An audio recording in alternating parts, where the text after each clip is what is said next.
Give me a glimmer of hope again. Save me from all my wandering.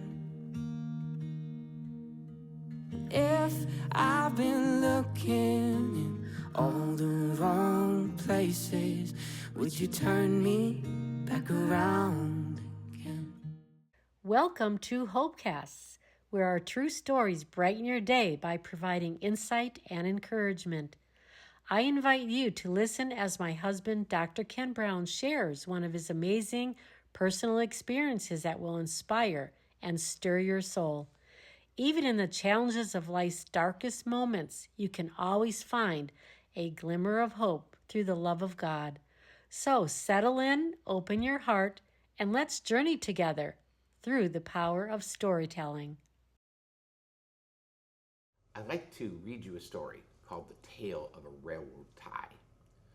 About a week ago, we were in downtown Fort Pierce, and I found a railroad tie. The railroad had come through in Fort Pierce, Florida in the early 1920s, and they fastened the track to the wooden crossbars with ties just like this. And I was looking at this and I was thinking about one of my very best friends who had passed away from the police department in 2005. And he was like a tie, something that holds the track, civilization, to the members of time. And I think that this analogy is about Jim, my partner, Jim Ray, but it applies to many people that are serving God, holding on, like this railroad tie would be fastened through the rail into the wood crossbeams to secure that track so that the train could stay on course. So a lot of us are just like this railroad tie. So I hope you enjoy this story called The Tale of a Railroad Tie.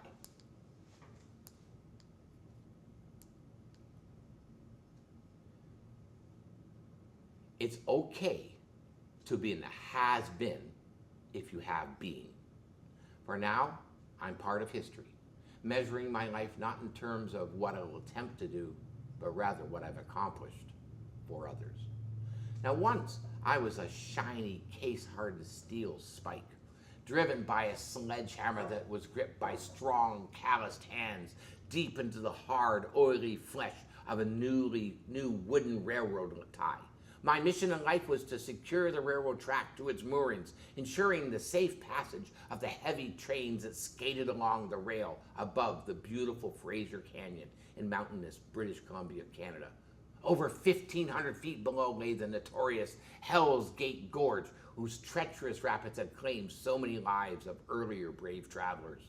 The bridge I protected was narrow, steep, and curving, which placed enormous pressure on my iron tooth that had to bite hard even to hold on to the track and the wooden crossbeam. And whenever that iron horse would thunder across the chasm. And for over a century, I was there. I was there when the western frontier opened up from an ancient land of pioneers through the modern industrial age and into a tourist destination that promised a skier's vacation paradise. And over the years, thousands of trains of all descriptions with passengers, fuel, timber, and containers and merchandise lumbered across my tresses while I held on. I held on and held on so that no car, no load, no life would be lost to the catastrophic fall down the canyon's mouth, to the teeth and dark waters far below. And the sun beat down on my wood, sucking the life juices from the members, and despite the black pitch, insects started to burrow through the grains of the wood to seek shelter from the elements. Rain soaked me, and then snow and ice assaulted me, and never-ending cycles of freezing, melting, heaving and contracting, while the trains ever rumbled and roared, shook my tenacious hold on the track. My wood started to soften, crack, and split, while the pylon's penetration began to slip as the hole widened due to the constant aggressive vibrations of the stress I was carrying. Sometimes I pondered if the passengers that filled the bellies of such mechanical beasts were ever aware of the sacrifices I was making to fulfill my arduous duty. But such reflections, I reasoned, were unwise and unhelpful, as my mission was fulfilled in preventing accidents, not in gaining applause or adulation. But the trains kept rolling year after year, creating pressure without relief on my straining member until it finally happened. One sad day, the rail I was fastening lifted up ever so slightly as an overloaded steel beast charged across the bridge, its ponderous mass turning and twisting and decelerating against my single steel finger, which tried in vain to snag its wooden sheath. Then, as the march of locomotives and their 2-mile-long parade of railroad cars continued to assault me, my grip became so weak that without volition I allowed the track to clank and clatter, creating dangerous jitters and jolts. My mission had been accomplished. My service was complete. Under my watch, I granted safe passage to every single train that careened across and down that trestle steep grade across my steel rail, and I had not permitted a single railroad car to slide over the rocky precipice to gravitational destruction. To serve and protect, duty with distinction, a career completed with honor. And there was part of me that was relieved and glad when the railroad crew came that day to extract my now tarnished, pitted, and corroded steel spike from the useless, rotting wooden casings that had been my life since my molten metal had been poured into the mold at the foundry.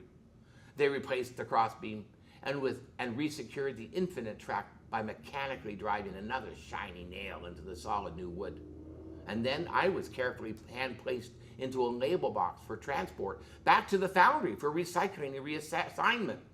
To my amazement, I realized that the value of my elemental essence is conserved. Nothing has ever been lost. My life was not over, but only beginning again for other acts of metallic service. And I commit this story in loving dedication to my lifelong friend and loyal partner from the Toronto Police Force, Constable James Ray, who was promoted by God to glory on May 2nd, 2005. And I hope that you apply this story to your own life. For many of you have been service of humanity, in Christian service, social services, and you've been serving. And there's always a cost to service, but God sees, and it is not wasted. And one day, He's going to take you to heaven and reconstitute you. Have hope from this little story. God bless you. Thank you for tuning into HopeCasts for inspiring stories that will touch your heart. If today's story encouraged you, then please subscribe to our channel and visit us at hopecasts.org to learn more. You can also watch the video version of this story and many more from Dr. Brown on our HopeCasts, YouTube, or listen on our Spotify, Apple, or Amazon Music podcasts. Until next time, keep holding on to hope, and please share these stories with someone who really needs encouragement. May God bless you. I've been searching and I've been seeking. It seems like you're nowhere to be found. And I'd do anything just to see you. If I close my eyes, will I see you now? 'Cause I know faith holds in what can't be seen,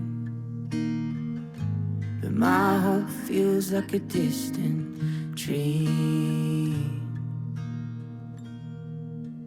Give me a glimmer of hope again. Save me from all my wandering. If I've been looking in all the wrong places, would you turn me back around?